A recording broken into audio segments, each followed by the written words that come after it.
87-year-old pontiff skipped a reading at his general audience at the Vatican. The Vatican said Francis had some diagnostic tests done, but did not comment on his condition. President Biden is undergoing his annual physical exam at Walter Reed today. The White House is expected to publicly release a written summary of his exam later in the day. This comes as Biden faces questions about his age and ability to serve a second term. The son of Colorado Congresswoman Lauren Boebert is facing legal trouble. Tyler Boebert was arrested yesterday and is facing 22 different charges. The 18-year-old is charged with criminal possession of a financial device, criminal auto trespass with intent to commit crime, and contributing to the delinquency of a minor, among others. You're listening to the latest on NBC News Radio.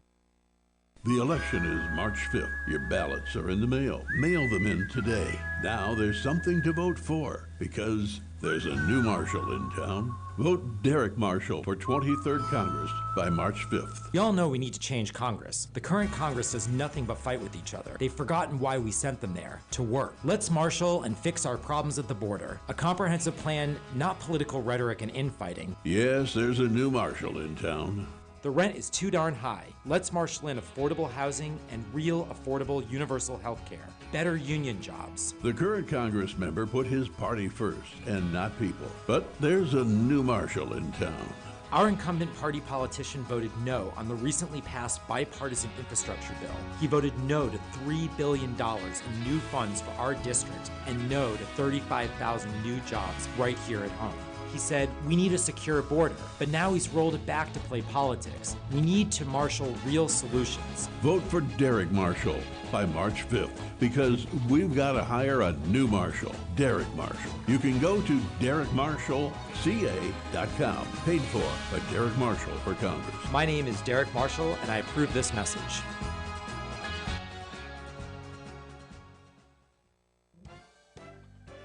It's time to shop in the cool, relaxed comfort of the Tri-City Shopping Center in Redlands, conveniently located on the I-10 freeway between the Alabama and Tennessee exits. Bring the kids too and watch them play in the only indoor fun center, High Five Indoor Playground, where parents are welcomed on the playground. Birthday celebrations are encouraged, so make plans for some great fun at the mall.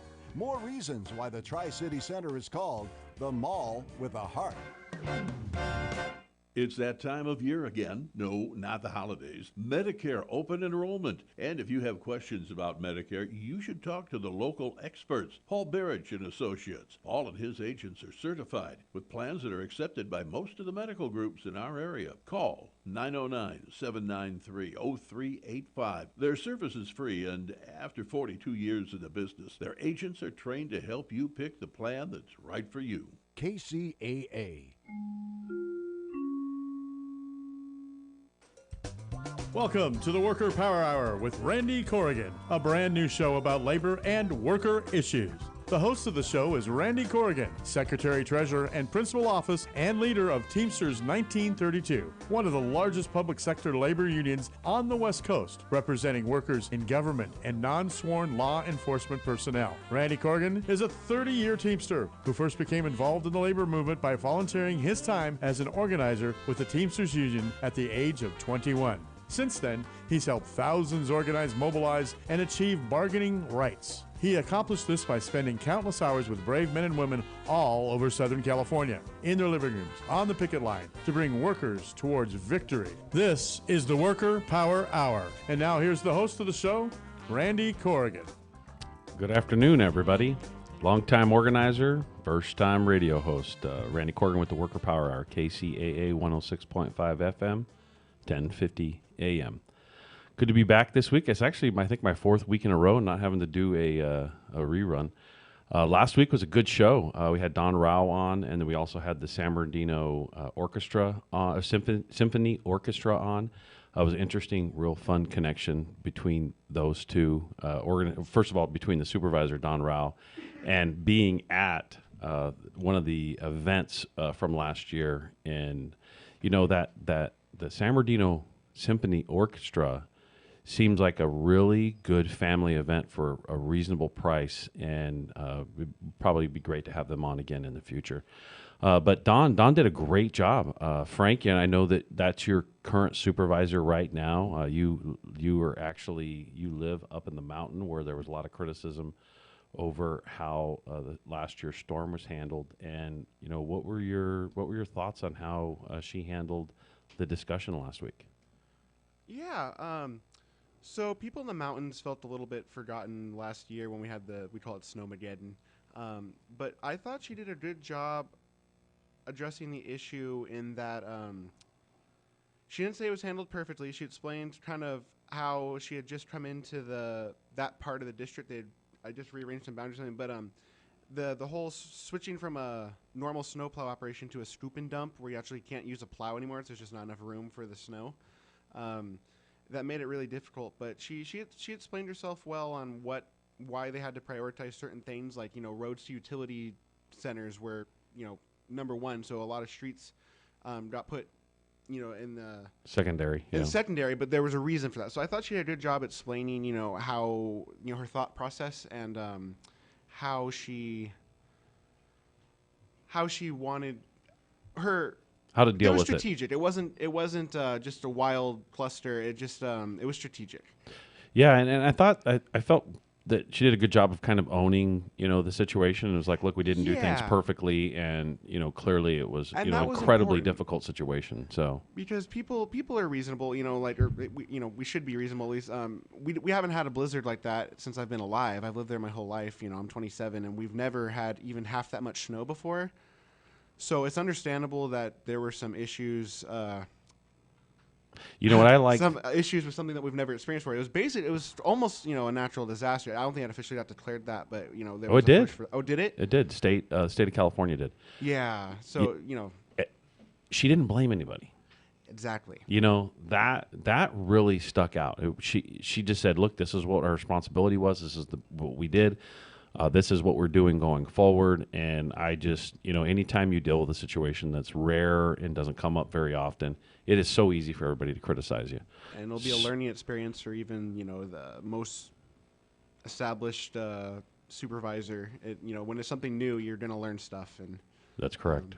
Yeah. And, ironically, she comes from the desert area, actually from the Yucca Valley, 29 Palms area. And dealing with mountain issues is, probably something she hasn't dealt with much her life.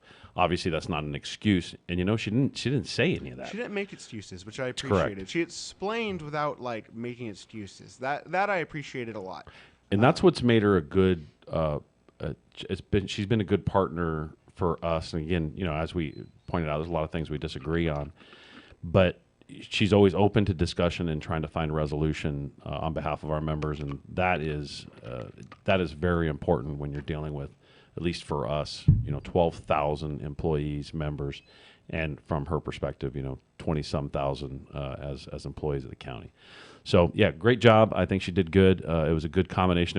It was a nice combination between her and obviously going to one of the concerts that happened last year for the San Bernardino Symphony Orchestra organization. And I thought it was a really good show. Moving on to the next part of our show, 3 Teamster jobs. This is the part where we like to thank a Teamster. I always want to thank Carlos Gonzalez. He does a really good job of pointing these out for me and giving me some detail to it too that sometimes I might overlook. So ARMC, which is Arrowhead Regional Medical Center in Colton. Most people don't know that almost all the jobs there are Teamster jobs. And so most of the staff at ARMC are Teamsters, Local 1932 members. The person taking your blood, the person making sure you could breathe during COVID, all the respiratory therapists are all Teamsters. So think about that. The most important individuals, everybody's important in that field, but it was a respiratory, illness, and those are all Teamsters that were trying to keep everybody alive during that process. The person checking your baby's ultrasound, all the people in that department, and our members care for the community and the health and in sickness, and they're always try to remember to thank a Teamster and appreciate them, especially if you in healthcare, it's a time when you're in your most need. Teamsters are taking care of you there at Arrowhead Regional Medical Center. So thank you, Teamster. And all of you that are listening at Arrowhead Regional, thank you for the work that you do. The next one is railroad workers. Most railroad workers are Teamsters. As a matter of fact, we represent over 70,000 railroad workers. That's a little tongue twister. railroad workers in the U.S. And think about all the goods and services, or excuse me, all the goods that are going through the country on a train. And when next time you look up at a train, those that deal with the maintenance and ways, the conductors, the locomotive engineers, most of them are Teamsters. So Teamsters are making sure those goods are getting to another part of the country. A lot of it comes in through the port, goes to other parts of the country, and so think of Teamster. Last one, again, you might overlook this one too. It's a great one. The American Red Cross. Most people that work for the American Red Cross are Teamsters, the phlebotomists, those that take your blood, that obviously going to donate it for later. The drivers are Teamsters, obviously, that drive the vans around and drive the trucks around, and the clinics, the mobile clinics. And a lot of the individuals that work for the American Red Cross on disaster relief are Teamsters as well. And so, as we always, every show, think of Teamster. Next time you see the Red Cross, they're probably Teamsters. And thank them. Make sure that they understand you appreciate them. So I'm going to switch over to current news. There's some really interesting stuff going on in our current news right now. First, Starbucks actually has come to their senses, and them and the Baristas Union, Workers United, have announced an agreement to begin discussions for collective bargaining agreements for unionized stores. They're going to actually try to put together what we call like a national contract. They're going to try to put together something that is uniform for a number of the locations. And so workers at hundreds of locations across the country at Starbucks have been organizing, and more power to them. I mean, a coffee is what, $6-7. They can afford to pay them a little more. I mean, you think about it, you go to In-N-Out, and I know a lot of people that work for In-N-Out, and I mean, they pay their people starting out like $21 an hour, right? Starbucks can do better. In-N-Out can do it. Starbucks can do it. I mean, coffee at the price that they charge, there's a pretty profit in that. And quite frankly, they need to be sharing it more with the workforce. And so, the broader context of, increasing the, union mobilization for the Starbucks workers is really, really important.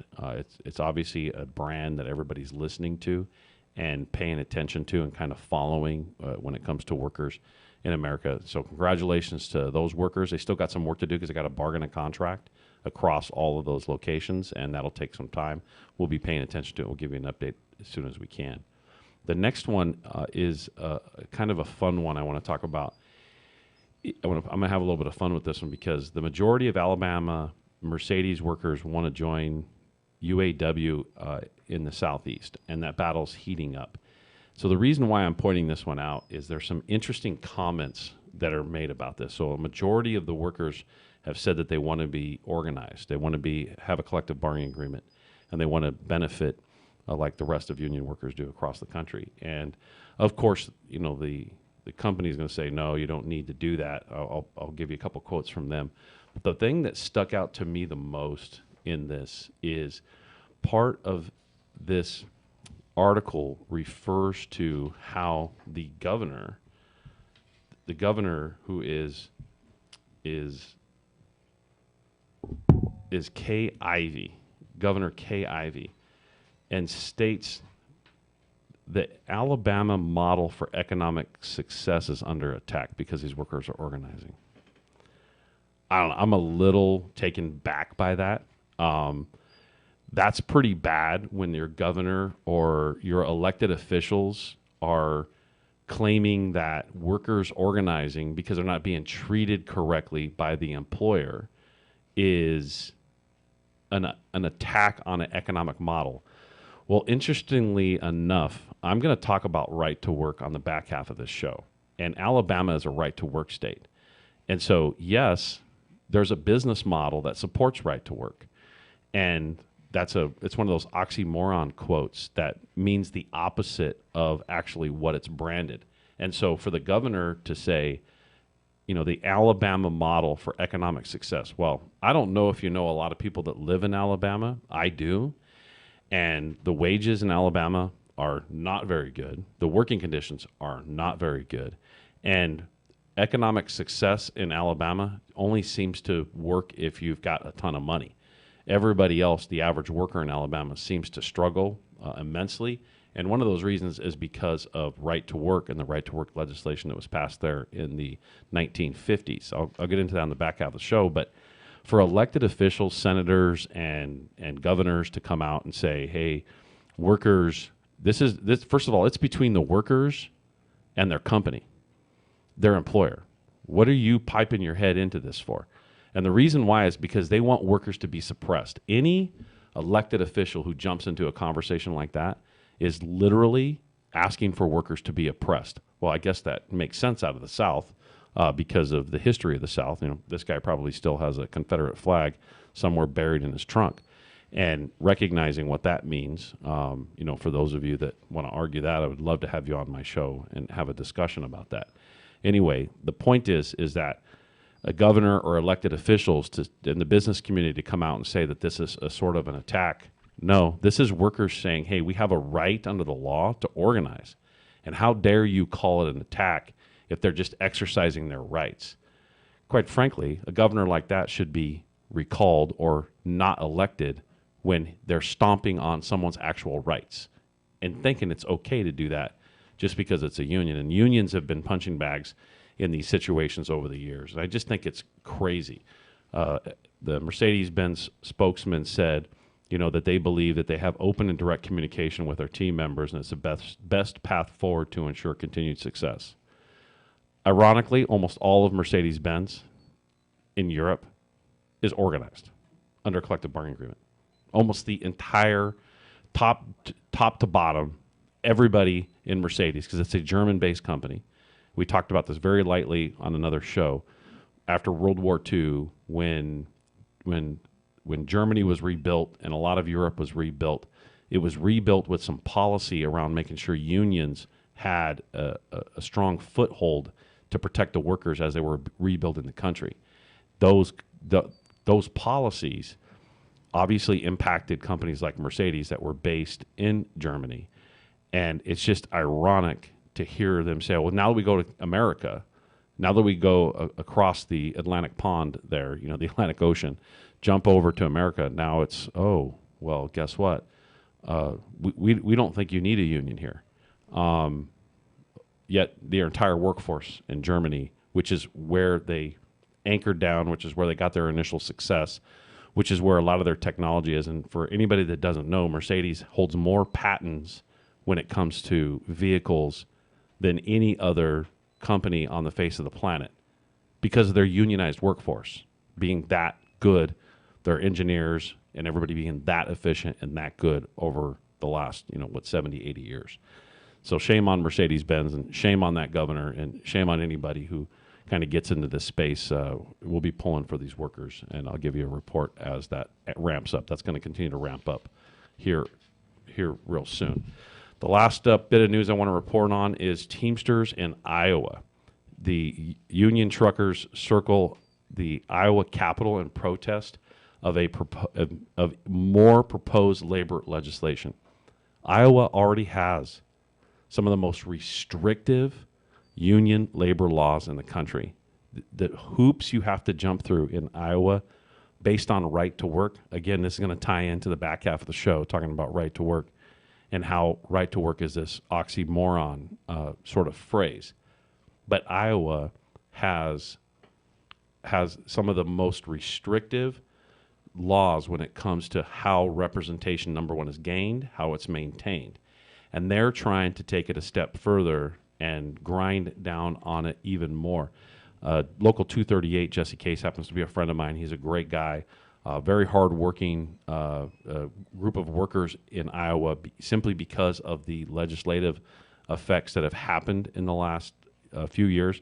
Specifically in 2017, a law was passed in Iowa that really forced a yearly process for representation, which is extremely cumbersome, and it's really set out to try to break up unions and their ability to represent the workforce in greater Iowa. But so the new law, which is, I think it's 2374, Senate File 2374, it's a proposal It's really a union busting proposal, and it's going to create an undermining effect on public workers' collective bargaining rights by allowing employers to decertify unions, by allowing employers to decertify the union, by allowing an employer to make that decision. So not only is that against federal law already, so it's probably going to be preempted, it's not an employer's decision whether or not they want to be union. It's the worker's decision. It's already been established since 1934 that the employer doesn't have a right to have, they don't have a right to have space in that decision. That's between the workers and the employer. The employer can't say, well, you should, we're going to say no and we don't care what you do. It's not your decision. It is a worker's right. And just ironic. So shout out to Jesse. He's got a great team there. Really, really difficult set of circumstances there, but it's great to see them all rally around and really put a lot of pressure on the Capitol there in Iowa. Whatever we can do to help them out, we're definitely going to be doing the same. As a matter of fact, one of these times I'm going to get Jesse to come out here to California and talk to our members, because the laws are so difficult in Iowa. Sometimes you want those that have to deal with a more difficult set of circumstances to come talk to those of us that have an easier set of circumstance, because sometimes we take what we have for granted. And I think it's important for us to pay attention to how tough it is for others, because guess what? ALEC and the right to work sort of proponents want that to spread out across the entire country. Again, I'm going to talk about it on the backside of the hour. And so with that, I'm going to switch to the next part of our show. Let me remind you, it's the Worker Power Hour, KCAA 106.5 FM, 1050 AM. Call-in number is 888-909-1050. I have a lot of people that break my chops over not doing the call-in number. They got to look it up if they want to call. I don't hear y'all calling right yet, so once you start calling in and flooding the lines, maybe I'll do it more. Anyway, short of that, we have a Teamster Advantage partner on. I love the fact that we have in our studio here almost every single show, we have a live person to talk about their business and one of our Teamster Advantage partners. This is Anthony with Cornerstone Barbecue. I'm going to let him talk here in a minute, but just a quick shout out for our program. We have more than 1,000 small business connected to the Teamster Advantage Network. I actually have James Estrada sitting in here today. He is one of our shop stewards. He was on our show a couple months ago. He's our shop steward from Redlands. He does a great job of promoting small business within the city of Redlands. And I'm always telling these guys, just throw these Teamster Advantage partners at us. We'll line them up, make sure that they get on the shows. We want them to talk about their small business. We want to partake in those restaurants and businesses and establishments as much as we can, and we want to remind people to connect to them as well. With that, Anthony, tell us about your barbecue, because I think everybody loves barbecue, right? Yeah, everybody does love barbecue. So, again, my name's Anthony. I'm the owner of Cornerstone Barbecue. We actually have 2 locations. I have one in Beaumont, California, and then that was established 4 years ago. And I just recently opened one in downtown Redlands here 3 months and a half ago. So it's been going really well. You're bringing some barbecue in here live? Yes, we're Oh bringing my barbecue goodness. live. So definitely couldn't go anywhere or have an interview without barbecue, because How are you not 450 pounds? I work a lot. Okay. Yeah, you got to put in a lot of hours, but we enjoy building community. I know that for us, it's more than just food. It's about building relationships, networking with different individuals in the community, because when you shop small, you build community. So tell us about some of your menu. Like, what are the okay, first of all, you got a location in Beaumont. Where's the other one? The other one is in downtown Redlands. Downtown Redlands, okay. Where in downtown Redlands? So we're on 22 East Vine Street, California, 92373. What's your favorite dish? Yours. My favorite dish, which just kind of depends. Definitely brisket is king. I love brisket, but the French fries we call them meat fries. They're just loaded French fries. It's just fries, meat, nacho cheese, sour cream. Definitely my go-to eating. Or our breakfast burritos. We got a lot of this is a nice workers. little twist. A barbecue place that's got a breakfast burrito. Yeah, so it started in Beaumont. We have a lot of blue-collar workers that were there, and they're just always passing through Beaumont, going to work. So Where in Beaumont's the location? location in Beaumont is 271 East 6th Street, right off of 6th Street. When the 60 ends and you gotta just get a quick bite, stop in, and get on your way. We do breakfast burritos there. We start them from 7 a.m. to about 10:30. Downtown Redlands is a bigger location, so we do breakfast all day. But the pork belly breakfast burrito is phenomenal. It's nice. It has cheese, not French fries, pork belly, bell peppers. So good. I want to order one right now.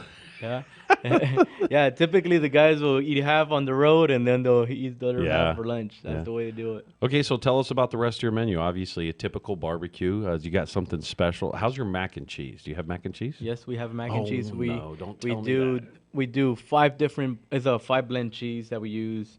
Everything is made from scratch. Everything is made in house. Our rubs, our barbecue sauces. We got the guys doing everything from start to finish. Okay, so tell me about the mac and cheese. So the mac and Do you cheese- throw anything in it, like bacon, or do You could do, I mean, you could build the mac and cheese bowl, which is basically mac and cheese, and you could put any of the meats on there. Oh, That's like no. a secret menu item. Not a lot of people know about that, but that's like what the guys typically eat. Yeah, that's a meal. Mac and cheese can be a meal, right? Yeah. Especially if it's like you said, a 5 cheese mac and Yeah, cheese. no, it's really good. Dice up a little bit of onions, maybe some mushrooms, throw it on there, and a little bit of meat. Man, that's a hefty meal. Yeah, so we have a bunch of different smoked meats. We do like brisket, tri-tip, ribs, pulled pork, chicken. The pork belly itself, it's a different type of smoked meat. We actually slowly cook it, and then after that, we deep fry it. So it's very crispy on the outside. So you make it more healthy. Yeah, yeah, yeah. When you go into a barbecue shop, it's definitely everything is healthy for us. But it's really good. It's nice and tender, very juicy, really good. Pork belly is one of my favorites. So do you have coleslaw? Yes, we do. All right, tell me about the coleslaw. Love coleslaw. Coleslaw. So everything is made in house. It's a little sweet, not too vinegary. It's great. I love that it's a just sweet with the vinegar Yeah, kind of. it's just a nice blend. Because sometimes some coleslaws are like super soggy, where it's just all the dressing. Crisp. Yeah, Yours it's is crisp. nice and crisp. It's really good. It You can meshes tell I well. like you can tell I like coleslaw, right? Yeah, you have to. Like for us, like coleslaw for me is like that's the way that I can eat more, because I'll be the beef is so rich. After that, you get a little bit of bite of the coleslaw, boom, back into the meat. Well, especially taking a bit of coleslaw and slapping it right on top of a sandwich or something like that. So you have a beef brisket sandwich or pork or whatever you're gonna do. we do Take them a all. big old clump of that coleslaw and slap it. Oh man, Yeah, it's really good. Like that's we do barbecue sandwiches, so like a brisket sandwich with some slaw really hits the spot. All right. So tell us a good story. Is there some in the bag? I'll be honest with you. Like if I start eating it right now, I'm gonna be distracted at the show. I don't know what to do. I got it sitting in front of me. I haven't eaten yet today, and I'm like, I want to tear into this. So tell me a good story about running. First of all, running a restaurant's tough, right? It's extremely difficult. Now you got 2, and Definitely, it's one of the hardest things I've ever done. I've worked a lot of different things, a lot of different trades, and running a restaurant is one of the hardest things. Hey, you look And- like an iron worker, man. You got your Yeah. suspenders on, and We do it all. I mean, when you're a business owner, you got to be a plumber, you got to be an Yes, you electrician, do. you got to be a welder, you got to do you got to wear every different hat. And for the most part, you have to be a good leader. The success that we've had is because of our team. The team, if I didn't have my team behind me, I couldn't be sitting here talking to you. They're the ones that are actually doing the work.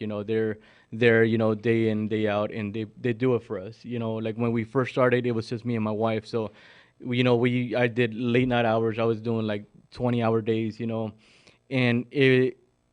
when we started, it was just, again, it's a small business, so we had nobody funding us. It was just me and my wife. We put our dream out there, and we put everything. We quit our jobs, and we said, this is what we're doing. just rolled the dice. Yeah, and said, you "Get know, it." and it was so hard to get open. So like once, before even opening day, we had like no money.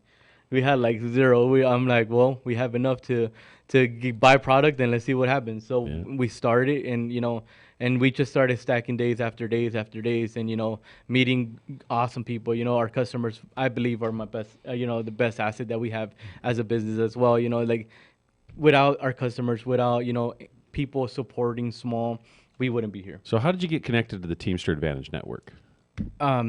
So we Was it have, James? Yeah, James. Was it James. you? Yeah, James came in. James came in, and it's such a blessing, because to have him come in and be like, hey, you know what? We got a group of guys that love to eat. We got people that are here to support you. Because again, we've been in Beaumont for 4 years, and like till we got to downtown Redlands is when I met James. So we've to come in. And you were in Beaumont before, see? Yeah, he yeah. was slacking over there. You're slacking. You're late to the game, man. This guy could have been connected way earlier. Yeah. What's going on? No, it's so tough, because again, like when as a small business, you don't know how much marketing you need to do. Yeah. You don't know how much work is. So how much do we charge you for marketing? It's completely free, which is no one believes it. It's crazy to me to think that anybody wouldn't want to take the opportunity to come out here, to be a part of the Teamster Advantage. Because again, for me, do we offer a benefit to the Teamsters? Definitely, but it's a benefit for them to come and try our food. Oh yeah. So it's a win-win. That's where anytime in business, I'm always looking for, hey, how do we do a win-win? Yeah. And to me, it's amazing that you guys have a show or a space for people to come in and just shout out their business. I don't see why you don't got a line. Yeah, at you the can give door. me $20 when the show's over. I mean, we bought barbecue just in case. Yeah, that's right. There's the $20, right? I was like, definitely couldn't come empty-handed because again, you guys are providing a lot for us as a So small what's the business discount owner. for Teamster members? So right now we have the both stores. You could get a discount, which is a 10% discount. 10%. Okay, good. And again, that's available for any type of meals, any catering, anything that. Have you we guys had them need. do anything at our office yet? At our building? Not yet. Well, but we gotta hook them up. You do catering, right? Yes, we do catering. Yeah, so we can plan that ahead. But also too, I want to give you a shout out because Randy, I don't think you know this. Our last steward meeting that we had in December, I called them in advance because they have a little section. They put a big spread out. Yeah. Well, they set us up on our own location and everything. So that was great that you guys have that little section too for business meeting. Got it. We got a limit on how much you talk because you're so far away from a mic. Just so you. That's all right, James. That's all right. Yeah, so we did set off. We have a reserve section just in case bigger parties want to come in or Oh, good. they want to. Again, I know that sometimes in downtown Redlands, seating is prime real estate. So I know I've heard a couple of restaurants are hour wait times and whatnot. So again, we're fairly new, so we got a lot of people with a lot of space and. We're excited to have people. All right, it's great to have you on here. I'd love to sit and chat some more. I got to get to a break, but Anthony, great job. You got a lot of energy. Can't wait to crack this open and maybe take a little taste of it. And then we'll also, actually have them cater a couple things at the building for some of our events, and we'll get a pretty good idea on how it is on a larger scale too, not just in the restaurant. With that, it's the Worker Power Hour, KCAA 106.5 FM, 1050 AM. We'll see you on the other side of the break. Thanks for being here, Anthony.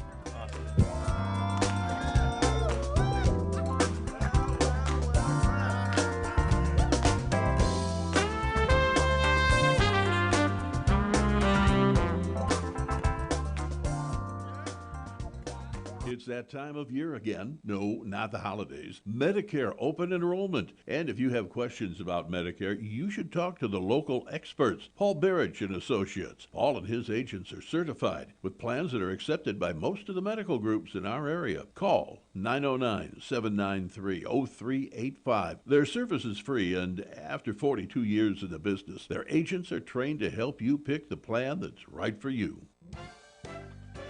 It's time to shop in the cool, relaxed comfort of the Tri-City Shopping Center in Redlands, conveniently located on the I-10 freeway between the Alabama and Tennessee exits.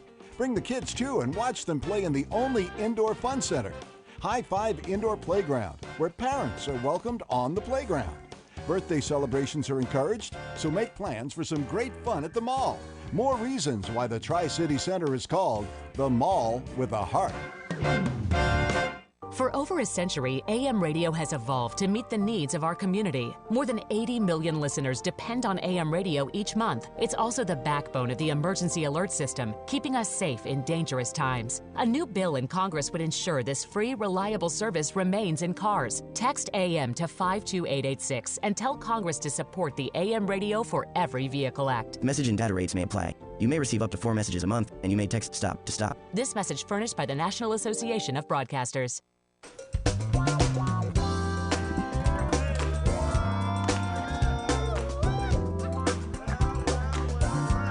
we're back. It's the Worker Power Hour with Randy Corrigan, KCAA 106.5 FM, 1050 AM. All right, so I got James Estrada sitting next to me. He's a shop steward with the city of Redlands. You work on the outgoing water side, correct? I call that the septic side, right? Well, yes, that's a good way to put it. Yes, so we it's wastewater, right? It's wastewater, sewer water. So we deal with everything that's being discharged, whether it's a business or a residence. So yeah, and in Redlands, I think we have almost a little over 6 million gallons a day, 6 million gallons a day that go through the wastewater system. Oh, wow. Yeah. All right, so I'm flying by the seat of my pants. I figured I'd have James sit in. I'm going to talk about right to work, and actually, Frank, I want you to listen in on this, because what I want to do is I want to spend this last 20 minutes talking about, the term right to work, give a little bit of history on it.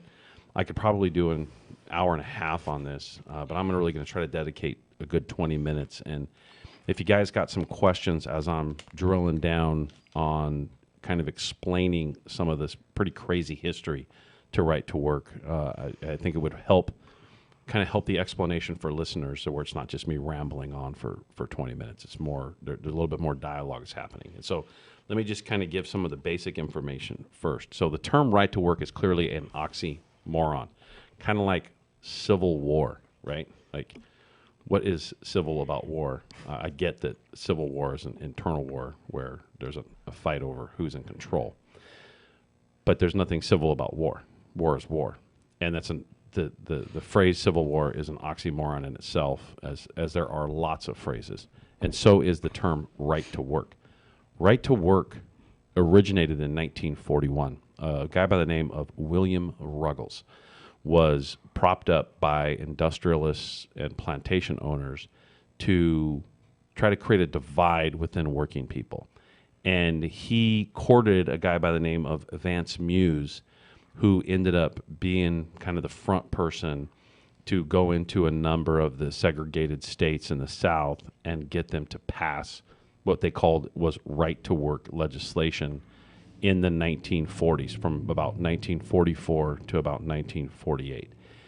Now, why this is important is because unions really, workers were really trying to gain a lot of power in the 1930s and 40s, because workers were, being killed at work, and there was no protections, there was no laws, there was no rules on the books, there was no regulatory factors. Killed on, you're referring to working conditions and so forth, right? Literally killed them. Yeah. Wow. Going to work and, dying on the job because there's no protections. And so, workers, were dying in mines, assembly lines, having, limbs cut off, and, burning in buildings, being locked in buildings. This is all well documented. It's not me making this stuff up. There was no, there was very little, if not any, regulatory factors for protections on when it comes to workers, 8-hour workday, all that. So 1930s, the workers started in the 20s, really started to gain some steam in the 30s. You get into the 40s, workers are moving massively by the millions. Workers are demanding collective bargaining, demanding union contracts, and millions of workers are mobilizing into the space and effectively getting their employers to recognize and get contracts. And so clearly, at the time, you have industrialists, you have the super wealthy plantation owners, because there's still plantations at that time, and massive landowners who are trying to suppress this sort of kind of rebellious stage of workers saying, hey, we want a fair share. So they come up with this term right to work because it sounds good. And what does it do? Really what it boils down to is it allows somebody that's in a right to work state or a right to work environment, because even in non-right to work states there are some right to work environments, it allows workers to say, I don't want to pay dues to the union because I'm in a collective bargaining agreement and I want a free ride. I want to be a freeloader. And the history, I think that if everybody understood the actual history to this, they probably would be very reluctant to even entertain the subject, because the history was started by William Ruggles based on race, and essentially arguing that white people didn't have to pay dues to be part of a union that allowed blacks. Absolute fact. As inflammatory as this may sound, It is absolutely true. And if you go to Teamsters 1932/RTW, which is righttowork.org, you can see a video. I've done a number of videos on this subject where we talk in depth about some of these points, so that, trying to educate the general public and educate our members on the history of this. Because think about that. First of all, most issues of racism are usually born out of some divide between workers or the classes of workers. And it's usually some super wealthy person who is trying to get workers to fight with one another, and they use usually the differences in race to get them to fight with each other. And if you can get workers, if they're white, to fight with black workers, or brown, or any other race to fight with each other, or men and women to fight with each other, then guess what? The super wealthy win. And that is exactly what Right to Work was after. They were like, look, you don't have to participate in a union that allows for black people to be in their organization. It is an absolute fact. So that carries between 44 and 48, 1944 and 1948, and a number of southern states obviously pass this legislation and allow it to exist. And so clearly this law, this rule, which I think is crazy, because unions are the only business in America that's literally forced to do work for free. Imagine if you went to a restaurant, the barbecue restaurant, and all barbecue restaurants, people weren't required to actually pay for services when they get there. I mean, imagine how many people would come in and just say, yeah, well, I'm not going to pay, so see ya. And I got my sandwich, and I got my breakfast burrito, and I got this, and I got that. Business wouldn't survive. Mm-hmm. And so this is something that unions have to operate in. We have to survive in this space.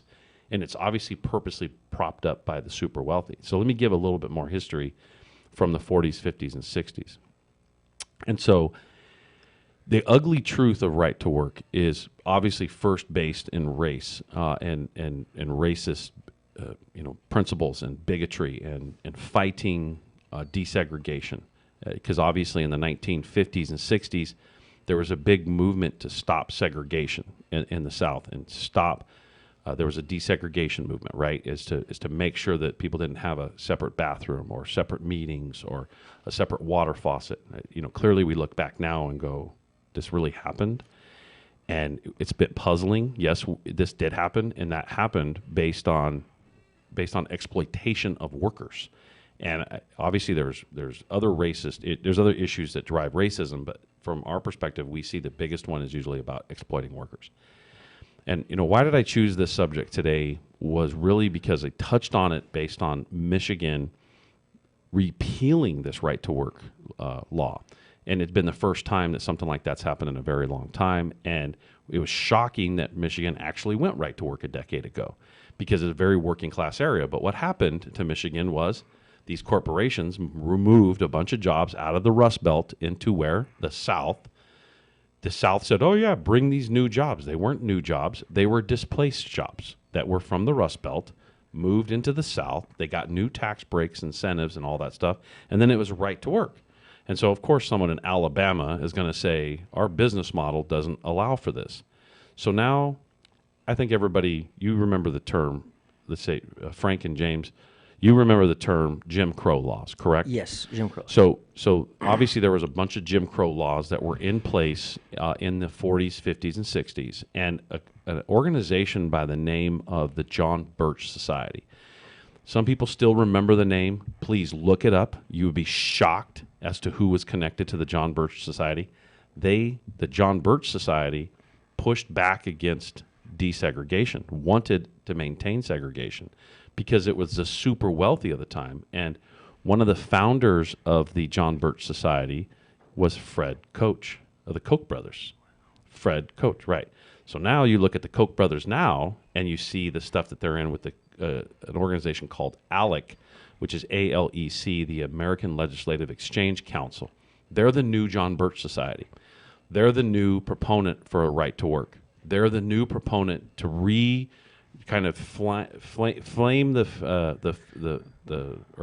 the flames of this kind of stuff, and to get workers fighting amongst each other. Hey, if we're fighting over crumbs, then guess what? They're raking in a tremendous amount of money. So let me just give you some quick statistics, and then we'll get into some dialogue that comes with it.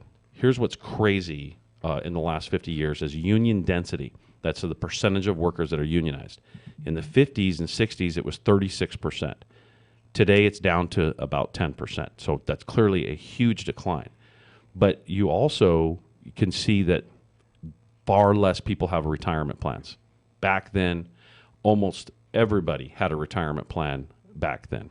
I just want to remind you, the Worker Power Hour with Randy Corrigan, KCAA 106.5 FM, 1050 AM. Got to do these for FCC stuff. So anyway, you also had a time, back when union density was high, where almost everybody had health care.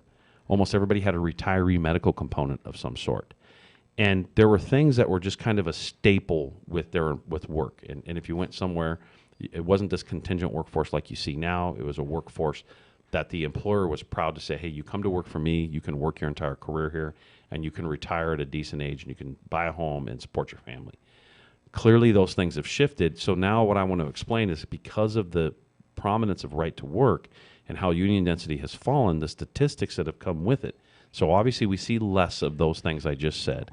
Then you also, when you see right to work states, because it's a state legislative item, not a federal one yet. At some point, they have tried to make it federal, and the last time they tried to do that was 2017, and again in 2018. And so if you look at the states that are right to work versus the states that are not right to work, you would think, oh, well, the states that are right to work should be better. Well, you know what? Wages are 22% lower in right to work states. It's a fact. Those that have medical benefits is 21% lower in a right to work state. Here's the most shocking number that just blows me away. 49% higher death rate on the job in right to work states, which means that their jobs are less safe. Again, why? Because less union density, not as many people contributing to the system, and as a result, the laws aren't strong enough to protect workers. Poverty is much higher in right to work states. And so this right to work, blah, blah, blah, blah. So the first state to pass public employee rights to bargain was Wisconsin. Ironically, it was the first state to repeal it in 2011. Wow. So in 2011, they repeal it. The Right to Work, ALEC, this whole organization gets out there and they turn their machine on and they say, you know what, we're only going to do public employees. They're taking a bunch of money out of the system and all the BS villainization that goes on of it. And we're not going to touch firefighters, and we're not going to touch police, and we're not going to touch this group and that group. What they did is they divided everybody. And then as soon as that passed, if you look 10 years later, you look at how much less all those positions pay, they then went after all the other positions and then pulled away bargaining for all of those other ones. And what did they do with the money?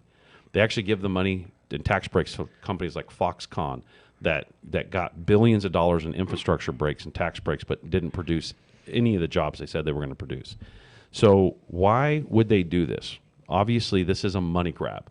Corporate America, whether it's industrialists or corporations or these super crazy rich CEOs now that like Dr. Evil-ish type situations where they control the world.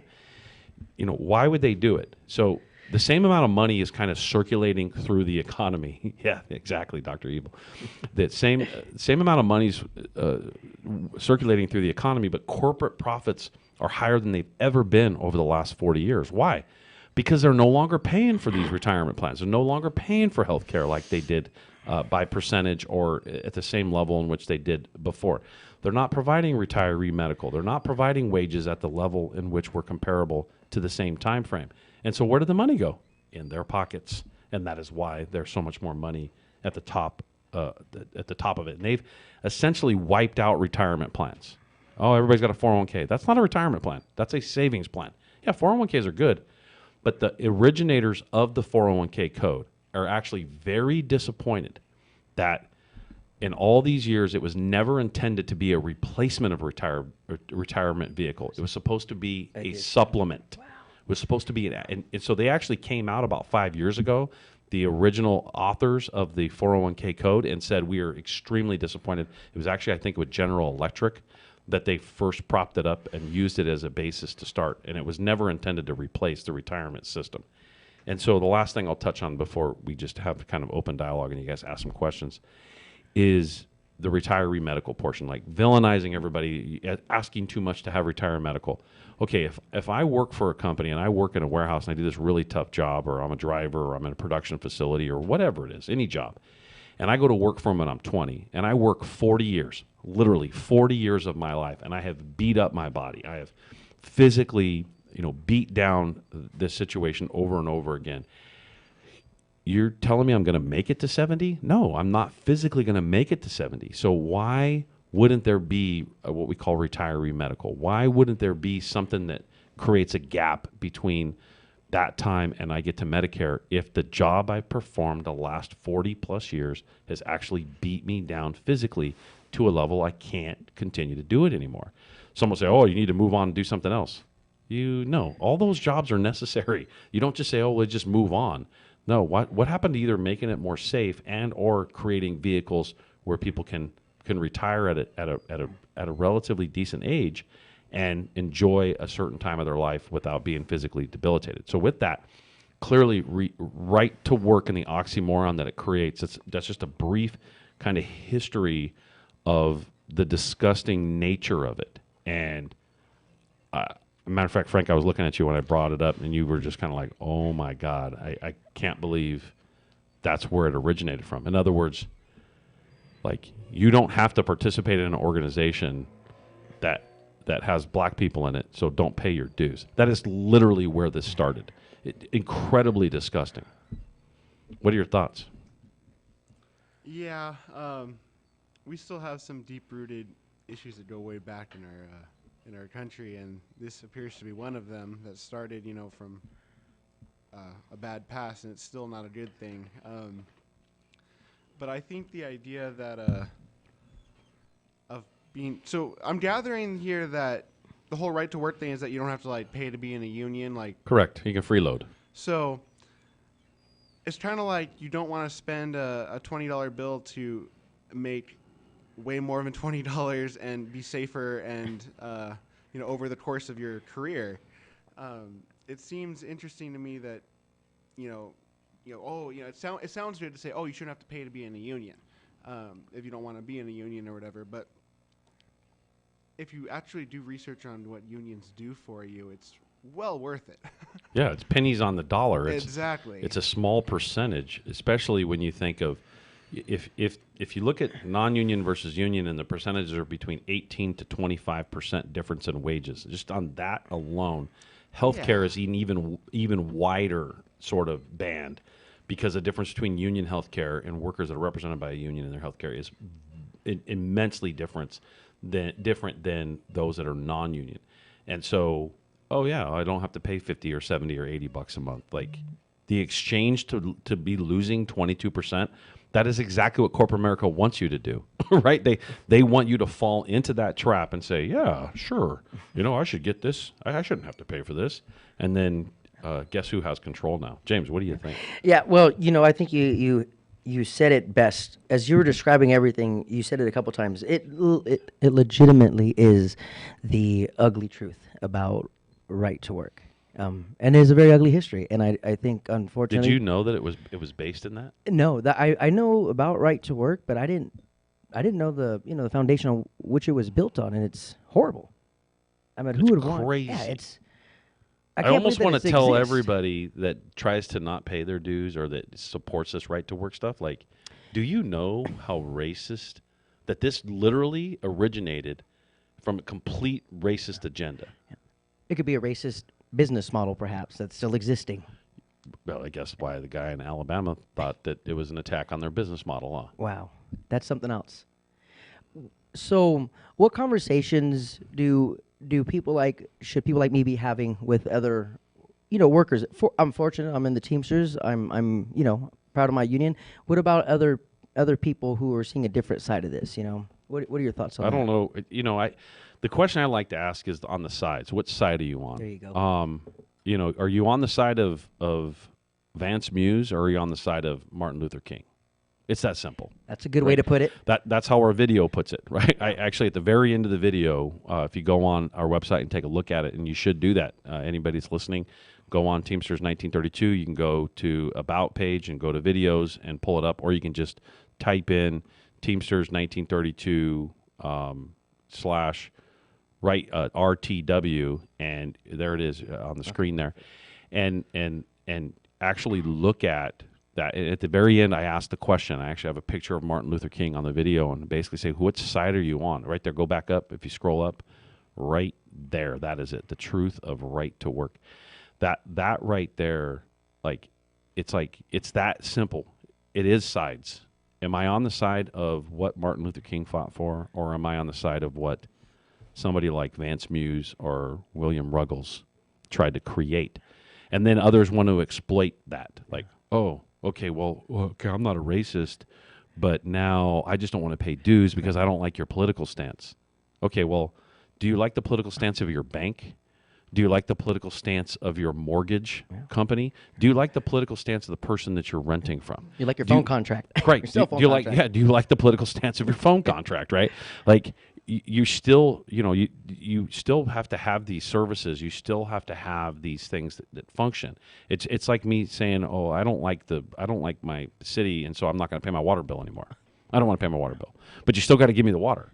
Like, or I don't like my city. I don't want to pay my taxes anymore. I don't like the president, so I don't want to pay my taxes anymore. Like, the economy would literally fall apart. And so unions, this is what we have been dealing with literally, for 70 years. And we've got like 2.5 minutes. So, yeah, no, it's shocking.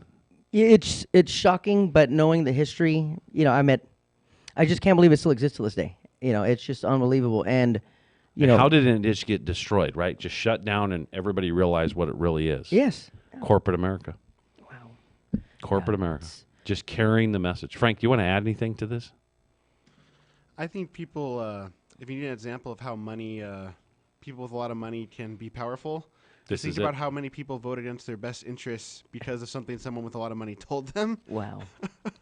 Oh, you don't deserve to make more. It's like, no one's saying a CEO can't be rich, but we people deserve to make a fair amount for what they do. And what's crazy is every elected official, and I know we got to wrap the show up, but every elected official I interview and I talk to, and I actually ask them, do you know what right to work even means? At first they think they do, and when I just give them a little bit of history, I go, do you know how right to work started? They all go, I actually don't. I've never actually anyone tried to BS me on it. And when I explain it to them, they're shocked. They actually, I'm like, look, go look it up, man. Don't just depend on my version of this, because we vetted this. Before I produced something, I made sure that we 100% vetted the accuracy of this. And I'm shocked that elected officials, they just don't know and they don't understand what that term is. I'm talking U.S. senators. I'm talking Congress people. I'm talking all that. And so I know I got to wrap up. I got probably a minute left, and I can't really take any more questions right now. But I hope that this show gets shared in a way that people understand how, in so many ways, we've been misled. So many ways workers have been misled over and over again. And, what we're doing is we're building worker power in the Inland Empire. You can see our billboards. You can see all the things that we're doing in the area. And we're just trying to educate workers on what they can do. This is Randy Corrigan with the Worker Power Hour, KCAA 106.5 FM, 1050 AM. Longtime organizer, first-time radio show host. Signing off.